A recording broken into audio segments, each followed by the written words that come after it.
All right, you all ready? Well, good morning, everybody. Welcome.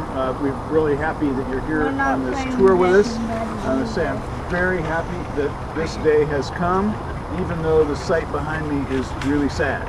And I'm happy for a couple of reasons. One, the city has its act together after 50 years of not foreclosing on derelict houses. The city's machinery is finally moving again. It took us a year of work in our office, and I want to thank Chad Stover and Zach Klonowski in particular for the great work that they've done in getting all the city's bureaus working together and moving forward on action on this problem. But it's been 50 years since we foreclosed, and that's crazy, but now that's done.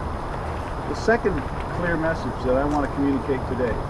First, the city's got its act together. We oiled the machinery, kicked it a couple of times, and now it's moving.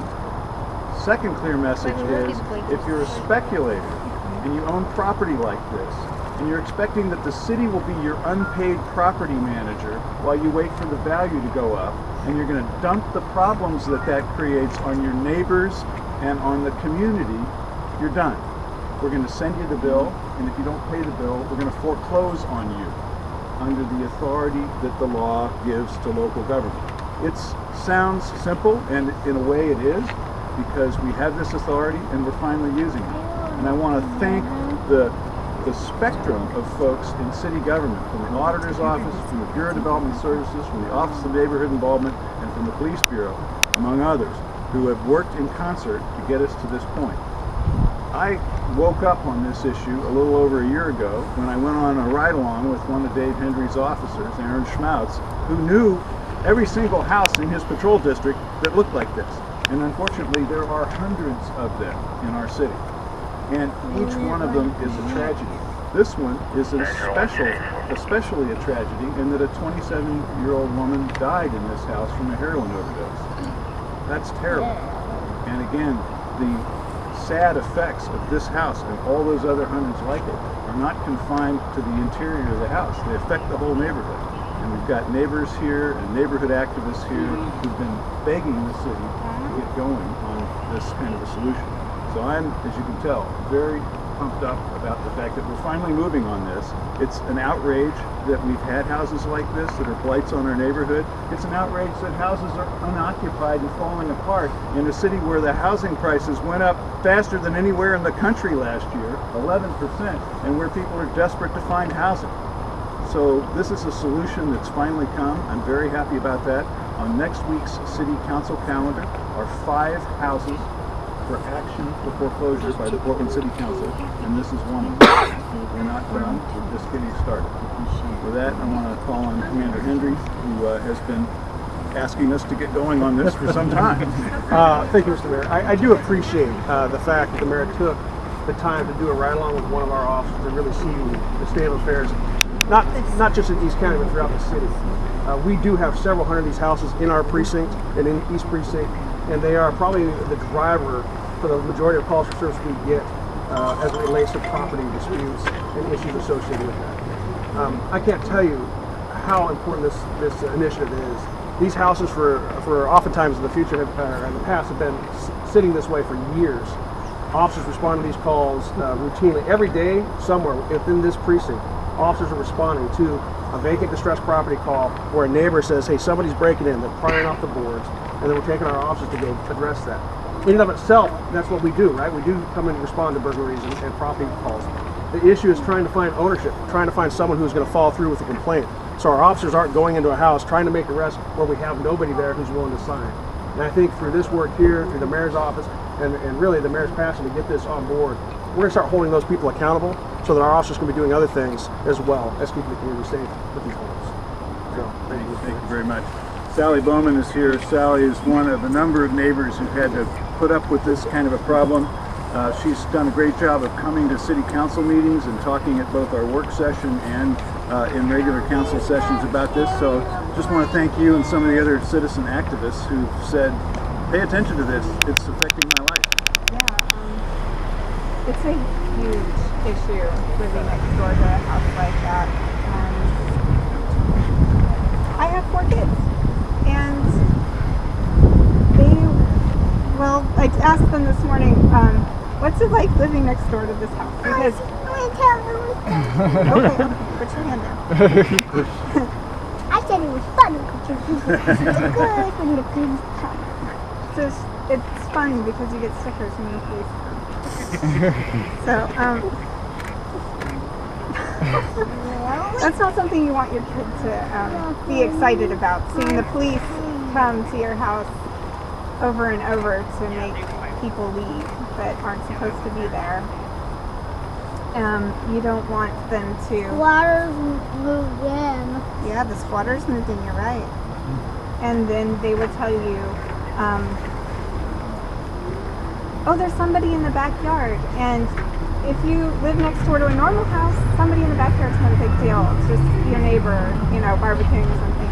If there was someone in the backyard of the house next door to us, we need to call the police again. And we called them a lot. I actually have met most of the police here at least once. So it's really good that the mayor's doing something about it in his office. I'm very pleased. Thank you. Thank you. There's some other folks here that are resources. We can all answer some questions. Kevin Bittens is here from the Oregon Bankers Association. I want to thank him because our banks are working with us to solve this problem, and that's important because there's complexities to unwinding the title and ownership of these properties in order for us to move ahead on foreclosure, and I want to thank Kevin and the OBA for being good partners. We have some out-of-state banks that have not been as helpful, but our local banks have really been working with us in partnership, and we appreciate that. So, questions? Yeah, could you explain how it actually works? All the assignments for I might need Chad and Mike and some others to come walk through the mechanics because it is pretty complicated. So, Chad, why don't you come talk about the process of city foreclosure? My name is Chad Stover. I'm the livability project manager on the mayor's staff.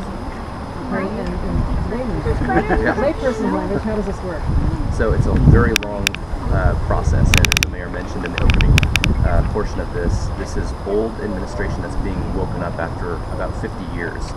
And so right now we're working with the auditor's office and the treasurer's office and the city attorney, and Simon Wong was in the back, to work out all the details. But essentially there's a collections committee involved. They vet the houses through that body, and they look for houses that are ripe for foreclosure. That will go to the city council, at which point they will vote on it, and that's what's going to happen next week for the first time. And then from that point, we will continue with the administrative process via the treasurer. We are going to be looking to work possibly with the county on their processes and see if we can partner with them to make this a smooth transition.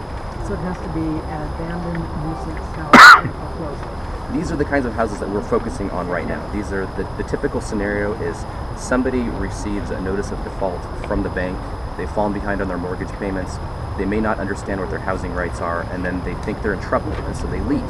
And then the house just sits there abandoned. It's still under their title, but there's no one around tending to the property.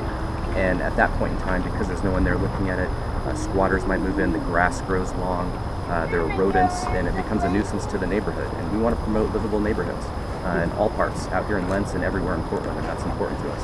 That's an important distinction that you just mentioned, by the way, and that is the city's authority is broader than what we're focusing on.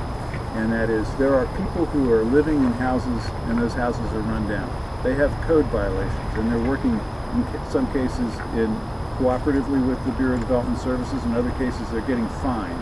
But there are people that own the house, that are living in the house, and the house is run down, and it's a problem to the neighborhood. There's a process and city staff in the Bureau of Development Services that deals with those situations. We are not foreclosing on those houses. The only houses that we are focusing on for foreclosure are the ones that are vacant and abandoned. And the reason the city didn't do anything for 50 years is there was a traumatic incident, apparently. I wasn't around. I've been around for a long time, but I haven't been around for 50 years. There was apparently a traumatic incident in 1965 when the city foreclosed on a house for code violations for $28. Kicked somebody out of their house and sold it. That's crazy. That's wrong. That shouldn't have happened. But the pendulum swung way too far in the opposite direction, and for 50 years we've done nothing. But now we're focusing only on the houses that are vacant and abandoned, and that have this long trail of tears that documents that this is a house that has got to be addressed, rather than where there's any ambiguity. Do you have to do some council support? Absolutely. I think everyone on the council is very pleased that we're moving forward. We've had a work session with the council. Again, Sharon and some others, Sally and some others have come and talked with the council about their stories as neighbors of what this means to them. So I think everybody's clear, and obviously, again, multiple bureaus are involved. Commissioner Salson's bureau, the Bureau of Development Services, is one of the bureaus that's working on this. The Office of Neighborhood Involvement, that reports to Commissioner Fritz. They're involved. They're here. So it's a city-wide effort of multiple bureaus, and everyone's on board. Mike, you want to tell us about this one? Probably have it all memorized. If not, I can. Sure, I can tell you a little bit about this house. So we had a property maintenance complaint in 2010, and that was regarding exterior conditions and potential illegal occupancy of the structure. We cited multiple violations. I think we cited 17 fire life safety violations and a number of health sanitation violations on the property, the exterior of the structure and the interior of the structure. Ultimately, we had to take this case to a code hearing. At that code hearing, we secured a vacate order through the hearings office, and that gave us the legal authority to vacate any occupants at that time. We then worked with the city contractor to board up and secure the home. Since that time, though, we have repeatedly been called out here to resecure and maintain the property. The city's performed over 4 nuisance abatements. That's the city hiring a contractor to remove debris, trash and debris, cut the grass, other types of items that is just general maintenance for the exterior area. We find that once we put the boards up, it is a sign that perhaps the home is vacant and becomes more attractive. So again, the city's response to code violations and through that code hearing, it's really a band-aid at that point. It's an immediate response to try to address some concerns that are impacting the street. It's not a long-term solution. The long-term solution, if we're unable to find a responsible party, if no one's willing to work with us on correcting the violations, then foreclosure really is the necessary enforcement tool. It becomes more than a collection effort. It becomes the city's enforcement tool to really hold property owners responsible, or to take those properties and put them into a good legal use. So we're really excited that we're here because the city spent over 6 years on this property alone, expended tremendous resources along with Portland Police, and we really think at this point this is the only option available to the city at this time. And this particular house has $105,582.56 in liens attached to it right now. That was provided by the city foreclosure manager embedded in the auditor's office. How extensive is the program going to be? How many homes do you see foreclosing over how long? Yeah. So right now, we're still trying to assess exactly how many of these vacant and abandoned properties we have citywide. We think that we probably have in the hundreds right now, and we're trying to look at that. But since this tool is now being used for the first time after such a long time, we want to go for these first 5 houses next week and see how that administrative process works, because this is new territory for all of us in city government right now. And then we want to stop and assess. We will continue to search for more of these homes.